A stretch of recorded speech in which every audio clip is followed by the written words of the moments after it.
दोस्तों तब क्या होगा जब आप किसी फल को खाएं और उसके बाद आप भी उसी फल की तरह बदल जाएं। तो क्या आप कभी ऐसे फल को खाएंगे? ये कहानी भी ऐसी एक डायन की है जो मायावी सेब खिलाकर बनाती है लोगों को अपना शिकार। आखिर कौन है ये डायन, ये जानने के लिए देखिए ये पूरा वीडियो। एपिसोड की शुरुआत होती है और हम जंगल में एक औरत को लोरी गाते हुए देखते हैं। ऐसा लग रहा था कि शायद वो औरत पागल है, पर तभी वो एक सेब फल को देखकर काफी डर जाती है। जिसके बाद हम उसी डायन को उस सेब फल को ले जाते एक शादीशुदा जोड़ी के पास आते हुए देखते हैं। और तभी कोई उनके कमरे का दरवाजा आकर खटखटाता है और जब डरते हुए दुल्हन दरवाजा खोलती है तो उसे बाहर कोई दिखाई नहीं देता, पर उसे वहाँ पर एक सेब फल पड़ा दिखाई देता है। और तभी वो दूल्हा जो पहले एकदम शांत खड़ा था, सेब फल का नाम सुनते ही वो काफी खुश हो जाता है और उस सेब फल को किसी जानवर की तरह खाने लगता है। और सेब फल के खाने के बाद वो अपनी पत्नी को उसी जंगल में खींचते हुए ले जाता है जहाँ वो पागल औरत उन्हें आगे जाने से मना करती है।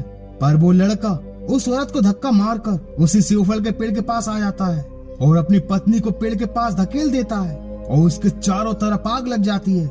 जहाँ वो लड़का भी आग के घेरे में जाकर कहता है कि लो, मैंने अपना वादा पूरा किया, ले आया मैं अपनी पत्नी को, अब ये तेरी जगह रहेगी, अब तेरा इंतजार खत्म, मैंने अपना वादा निभाया, अब तेरी बारी, चल मेरे साथ। और इतना कहने के बाद वो आदमी देखते ही देखते एक सेब फल में बदल जाता है और उसी पेड़ पर जाकर लटक जाता है। और तभी वो डायन भी वहाँ पर प्रकट हो जाती है जिसके हाथ और सर से पेड़ की जड़ें बाहर आ रही थी। और वो डायन उस दुल्हन को भी मौत के घाट उतार देती है। और ये सब होते हुए वो पागल औरत भी देख रही थी। जिसके बाद स्टोरी प्रेजेंट में आ जाती है और हम एक आदमी को सेब फल की टोकरी ले जाते हुए देखते हैं जहाँ मनु और सिया की सगाई की रस्म चल रही थी। मनु और सिया दोनों बचपन से ही एक दूसरे से प्यार करते थे और अब जल्दी दोनों की शादी भी होने वाली थी। भाई मनु की माँ कहती है कि देखो अब तुम दोनों की सगाई हो चुकी है, अब दोनों कहीं भी ऐसी जगह मत जाना जो सुनसान हो, क्योंकि शादी से पहले कोई भी भला पीछे पड़ सकती है। और उन्होंने ऐसा इसलिए कहा था क्योंकि दोनों घूमने फिरने के काफी शौकीन थे और अक्सर घूमने के लिए ऐसी जगहों पर जाया करते थे। वहीं पार्टी के बीच में ही मनु सिया को घर से बाहर ले आता है और कहता है चल घूमने चलते हैं, मैंने यहाँ आने से पहले सब सर्च कर लिया था कि यहाँ घूमने की जगह कहाँ कहाँ है, और हाँ यहाँ एक भूतिया पेड़ है यहाँ कोई नहीं जाता, चल हम वहाँ चलते हैं, आखिर देखे तो सही वहाँ ऐसा क्या है। ऐसी जगह घूमने का शौक तो सिया को भी था और दोनों गाड़ी में बैठकर वहाँ के लिए निकल जाते हैं और पैदल चलकर उस पेड़ के पास भी पहुँच जाते हैं। और उस पेड़ को देखकर वो दोनों काफी अचंभित भी हो जाते हैं क्योंकि वो पेड़ इतना खूबसूरत जो था। और तभी सिया को किसी के रोने की आवाज आने लगती है, पर उसे वहाँ कोई दिखाई नहीं देता। और तभी मनु उसे डरा देता है, जिस पर सिया उस पर गुस्सा करती है और नाराज हो जाती है। पर मनु सिया को मना लेता है और जब मनु फोटो क्लिक करने के लिए मोबाइल निकालता है तो उसे स्क्रीन में सेब फल की जगह लटकते हुए चेहरे दिखाई देते हैं, जिसे देखकर उसे भी समझ नहीं आता कि ये क्या है। और दोनों वहाँ से निकल जाते हैं और जैसे ही मनु कार का दरवाजा खोलता है तो आगे वाली सीट पर एक सेब फल रखा हुआ था, जिसे देखकर दोनों चौंक जाते हैं कि कार का दरवाजा किसने खोला और इस सेब फल को यहाँ किसने रखा। और तभी वहाँ वो पागल औरत भी आ जाती है जो आकर कहती है कि इस सेब फल को मत खाओ, फेंक दो इसे, फेंक दो। पर वो दोनों उस औरत से डरकर वहाँ से निकल जाते हैं। पर सिया उस औरत के बारे में थोड़ा बहुत जानती थी, पर उसे ये पता नहीं था कि आखिर वो औरत पागल कैसे हुई और उनके साथ पास्ट में क्या हुआ था। और मनु उस सेब फल को फेंक देता है और सिया को अपने घर छोड़ देता है। जब सिया उससे कहती है कि घर पहुंचते ही मुझे कॉल करना, तू हमेशा भूल जाता है। वहीं जब मनु अपने घर पहुंचता है तो उसे काफी भूख लग रही थी, पर खाने के लिए कुछ भी नहीं था। और तभी घर की लाइट चली जाती है और उसे बाहर किसी लड़की के रोने की आवाज आती है और बाहर मौसम भी काफी खराब था। और मनु दरवाजा खोलकर देखता है तो एक लड़की ब्रेंच पर बैठी रो रही थी और मनु उसके पास चला जाता है और वो उस लड़की से पूछता है कि आप कौन है और इतनी रात इस खराब मौसम में अकेली यहाँ बैठी क्यों रो रही हैं। पर वो लड़की कोई जवाब नहीं देती। और तभी वो लड़की अपना चेहरा ऊपर करती है, जिसे देखकर मनु तो उसे देखता ही रह जाता है। वो लड़की इतनी खूबसूरत जो थी, जहाँ वो लड़की कहती है कि मेरे पति मुझे छोड़कर कहीं चले गए और मुझे डर लग रहा था, इसलिए यहाँ आकर बैठ गई, मुझे माफ कर दीजिए साहब, मेरी वजह से आपको जो परेशानी हुई, मैं यहाँ से चली जाती हूँ। पर मनु उसे रोकता है और कहता है कि इतनी रात को आप कहाँ जाएंगी, मौसम भी काफी खराब है। अगर आप चाहें तो आप मेरे घर पर रुक सकती हैं और आपके पति दोबारा यहाँ आ जाएं तो आप चले जाना। पर अब मनु के मन में उस लड़की के प्रति थोड़ा सा प्रेम जाग गया था और वो उसके पास जाकर बैठ जाता है, जहाँ वो कहता है कि वैसे आपको भूख भी लगी होगी, पर घर में कुछ भी खाने को नहीं है और भूख तो मुझे भी लग रही है, पर हाँ गाड़ी में एक सेवफल रखा है। जिसे सुनते ही वो लड़की कहती है चलेगा, और मनु उसे सेवफल लाकर देता है। पर वो लड़की खुद खाने से पहले मनु को खाने के लिए कहती है, पर मनु को तो फलों से नफरत थी और वो खाने से मना कर देता है। पर वो लड़की इतनी प्यारी थी कि वो उस सेवफल को खा लेता है, जिसे देखकर वो लड़की काफी खुश हो जाती है और दोनों घर के अंदर चले जाते हैं। और तभी सिया का फोन आता है, जहाँ मनु कहता है कि मुझे सिया से बात करनी होगी, जिसे सुनकर उस लड़की को गुस्सा आ जाता है और वो जाकर कहती है गुस्सा करो, और मनु सिया से गुस्से में बात करने लगता है और इतना कुछ बोल देता है जिससे सिया को भी कुछ समझ नहीं आता कि अचानक से क्या हो गया। और तभी सिया को उसी लड़की की हंसने की आवाज आती है, जिससे सिया समझ जाती है कि मनु के साथ कोई लड़की है। वो पूछती भी है कि कौन है तुम्हारे साथ, पर मनु फोन काट देता है, जिससे सिया काफी परेशान हो जाती है और मनु उस लड़की के बस में आकर उसके साथ अपने संबंध बना लेता है। और वो लड़की मनु को अपने साथ उसी सेवफल के पेड़ के पास ले जाती है और कहती है कि यही मेरा घर है, जब भी तुझे मेरी याद आ जाए तो मैं तुझे यहीं मिलूंगी।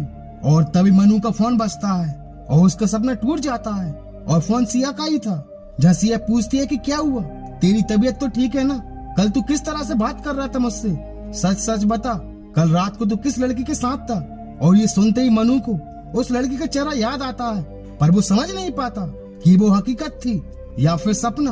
और उसे घर पर भी वो लड़की दिखाई नहीं देती, पर उसे बेड पर एक सेवफल दिखाई देता है और वो फोन काट देता है और वो सीधा उसी पेड़ के पास पहुंच जाता है और उसी पेड़ के नीचे बैठी उसे वो लड़की भी मिल जाती है।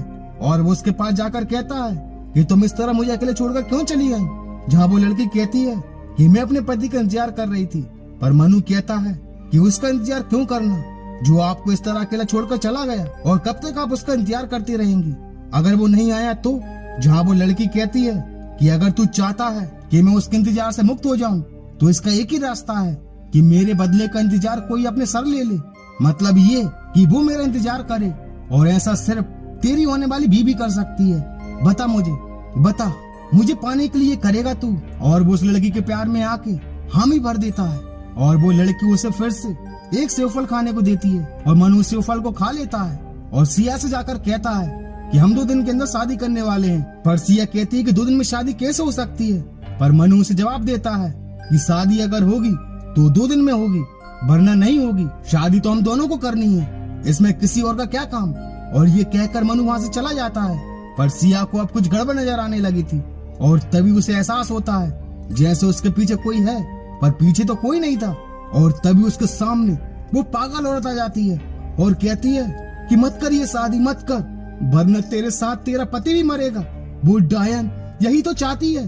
और वो औरत सिया को उस डायन से मन्नू को दूर करने का उपाय बताती है और सिया अपनी होने वाली सासू माँ को एक विभूति की थैली देती है और मनु के कमरे के चारों तरफ खिड़की, दरवाजे पर, बिस्तर के नीचे एक सीमा रेखा खींचने को कहती है और इस बात का ध्यान रखने को कहती है कि मनु को ये पता ना चल पाए और किसी भी हाल में उसके पास सेवफल ना आ पाए। मनु अभी हमारा मनु नहीं है, वो एक डायन के बस में है और यही हमें उस डायन की सच्चाई के बारे में पता चलता है। वो औरत सिया को बताती है कि जब वो जिंदा थी तो उसके पति ने अपनी प्रेमिका की मदद से शादी की पहली ही रात बेला को मार डाला और उसे वहीं पर दफना दिया और उसकी कब्र के ऊपर एक सेवफल का पौधा लगा दिया और बदले की आग में जलती हुई उस अतृप्त आत्मा ने उस पौधे को एक भयानक पेड़ बना दिया। जीते जी जो प्यार बेला को नहीं मिला वो दूसरों को भी नसीब ना हो, वही वो चाहती है। और उस औरत ने ही सिया को वो विभूति दी थी। वही माजी मनु के कमरे के चारों तरफ विभूति की सीमा रेखा खींच देती है और सीमा प्रार्थना करती है मनु की रक्षा के लिए।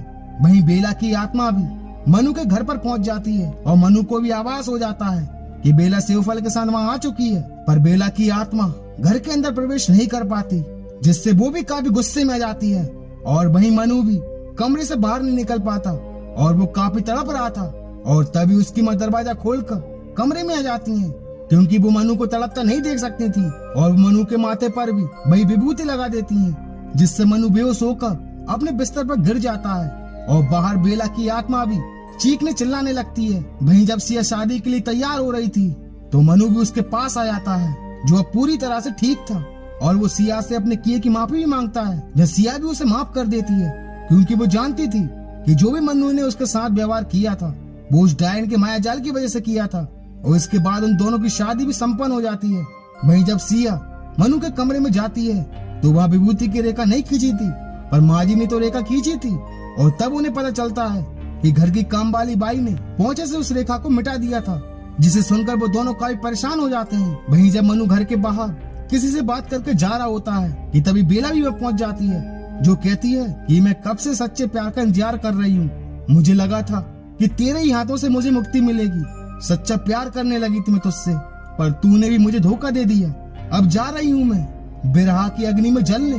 और जब मनु पीछे मुड़कर देखता है तो उसे एक सेवफल दिखाई देता है और मनु उस सेवफल को उठाकर खा लेता है और उसे खाते ही वो फिर से उस डायन के बस में हो जाता है। वही सिया भी काफी परेशान थी और जब मनु कमरे में आता है तो वो सिया को उसी पेड़ के पास ले आता है, जहाँ वो डायन जोर जोर से हंसने लगती है और वो कहती है कि मनु तुमने अपना वादा पूरा किया, अब मुझे मुक्ति मिल जाएगी। पर सिया मनु को समझाती है कि उस डायन के मायाजाल से बाहर आओ, पर वो डायन भी कहती है कि इसके बहकावे में मत आना, ये हमारा मिलन रुकना चाहती है। जब सिया कहती है तो फिर ठीक है, जब मैं तुम्हारे लिए कोई मायने नहीं रखती तो फिर मैं भी जीकर क्या करूंगी। और वो अपनी अंगूठी मनु के हाथ में देकर उस डायन के पास जाने लगती है, पर तभी मनु भी अपने होश में आ जाता है और सिया को उस डायन के पास जाने से रोक देता है, जिसे देखकर बेला को काफी गुस्सा आता है। और वो बेला से कहती है कि ना तो आज तक ऐसा हुआ और ना ही होगा, भेजो उसे मेरे पास। पर मनु सिया को वहाँ से जाने को कहता है और दोनों गले लग जाते हैं। पर बेला अपने असली रूप में आकर जैसे ही उन्हें मारने जाती है, वो औरत उसके सामने आ जाती है और वो मिट्टी का तेल भी लाई थी और वो औरत बेला को जलाकर मार डालती है। और उसके साथ ही वो सेवफल का पेड़ भी जल जाता है और सिया और मनु अब सुरक्षित थे।